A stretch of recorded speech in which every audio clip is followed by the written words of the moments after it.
प्यारे बच्चों, पिछली वीडियो में हमने पाठ 3 हमारे प्राकृतिक चिकित्सक के 2 प्रश्नों को समझा था और अब हम इस पाठ के अगले प्रश्नों को समझेंगे। हमारा अगला प्रश्न है प्रश्न नंबर 3, ठीक है ना। कौन सा प्रश्न है ये? प्रश्न नंबर 3, ठीक है। देखो, गिलोय की टहनियों का प्रयोग किस रूप में और किस बीमारी के लिए किया जाता है? गिलोय के पौधे के बारे में आपने पढ़ा था। गिलोय का पौधा नहीं होता, क्या होती है? बेल, ठीक है। तो आओ देखते हैं। गिलोय की टहनी को पानी में उबालकर उस पानी को पीने से डेंगू बुखार ठीक हो जाता है।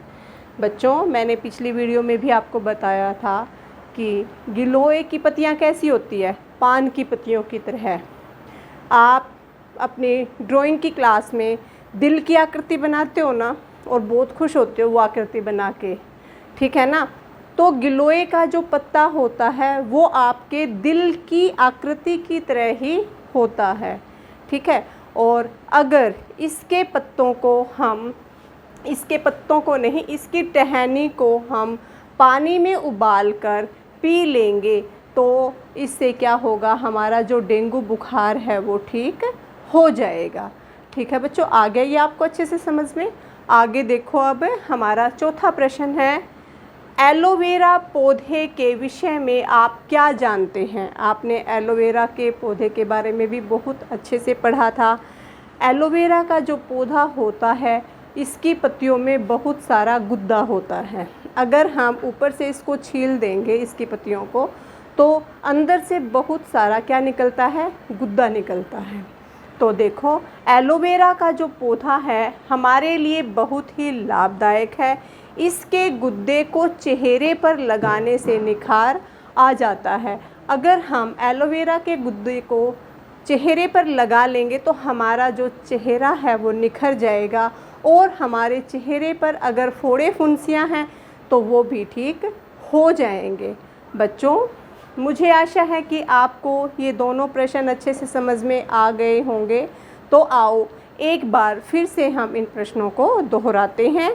हमारा तीसरा प्रश्न है, गिलोय की टहनियों का प्रयोग किस रूप में और किस बीमारी के लिए किया जाता है? ठीक है, आप अपनी बुक में से, जो आपकी हिंदी की रीडर की जो बुक है, उसमें ये प्रश्न दिए हुए हैं। आप सभी ना साथ साथ बोलेंगे उनको, ठीक है।